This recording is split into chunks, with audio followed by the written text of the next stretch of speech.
For those of you flipping through your programs, I'm a midnight replacement here this morning.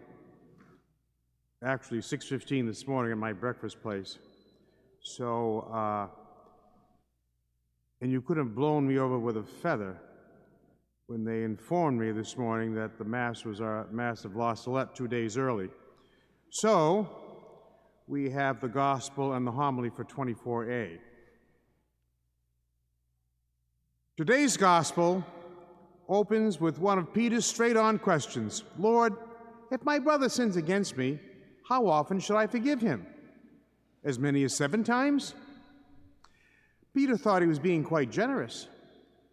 For in rabbinic teaching, a man had to forgive his brother 3 times, no more. Since no one may be more gracious than God, the rabbis concluded, our own forgiveness may not extend beyond 3 offenses. So, big-hearted Peter doubles the rabbis plus 1.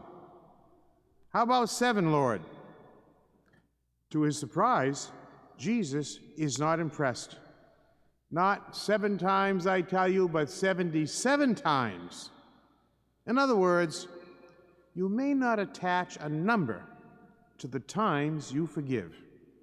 A powerful response, but it raises profound questions. 1, is Jesus really serious? 2, if he is, what lies behind so extravagant a response to Peter? And 3, how does this touch you and me? First, is Jesus really serious? No limit to forgiveness? Is Jesus actually asking the Muslims in Bosnia to forgive the Serbs who ravished their land and their people? Is he asking the Tutsis to forgive the Hutu for their wholesale slaughter of women and children? Was he asking Pope John Paul to forgive his would-be assassin? Asking us to forgive every Judas who has ever betrayed us? Here, there are 2 important observations. First, recall what Peter is asking. If my brother sins against me, Peter is talking about a personal offense committed by one member of the community against another. Second, you punish crime, you forgive sin. John Paul II tenderly held the hand that held the gun, forgave his would-be assassin, Aliaca. He did not ask the Italian government to release him from prison. Even if we see the difference between crime and sin, what can it possibly mean to forgive another's sin? Let us move on to the second point for the answer. What lies behind Jesus' extravagant response to Peter? If I want to understand it, I must begin with God. For forgiveness begins with God. Read the Old Testament. Yahweh is a God of forgiveness. It is the story of a people who time and again fled from God, refused God's love. But time and again, against all the odds, God's love reaches out to them. God never stopped offering love. All God asked was that Israel accept God's love. For Christians, the same message comes in today's parable. You see, the first servant owed his master 10,000 talents. The second servant owed his fellow servant 100 denarii. So let's make it concrete. A talent was worth 15 years' wages for a laborer. A denarius, 1 day's wages. So then, 10,000 talents, 150,000 working days. 100 denarii, 100 working days. So servant number 1 put his fellow servant in prison for a measly 3 months' wages. The generous master forgave a debt his servant would have had to work 410 years to pay off. Now remember, The master in this parable is God. We humans have been forgiven a debt so enormous that we could never pay for it.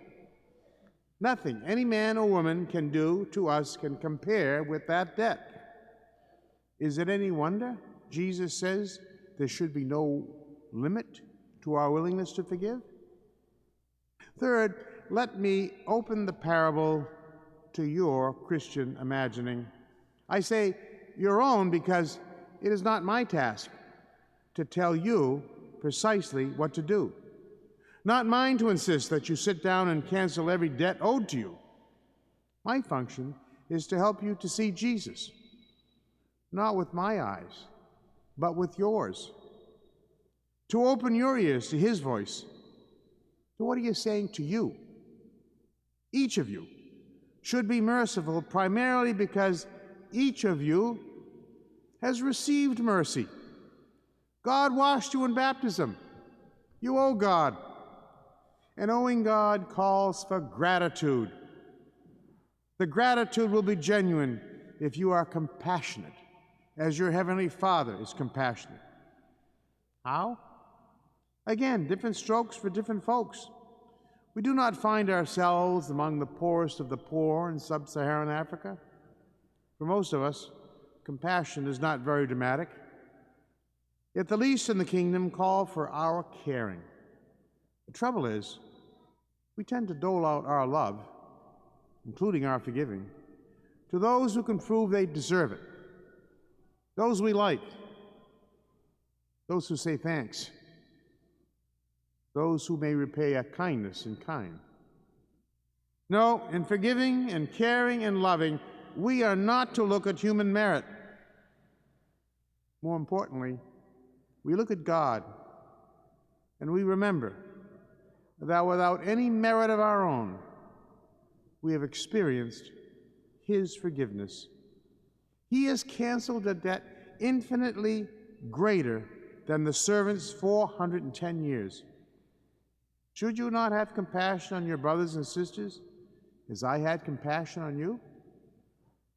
Jesus reconciled us to God through his cross. Perhaps we may come to Christian caring when we cry out in pain for a cup of cold water, for a gentle hand, for a voice that cares.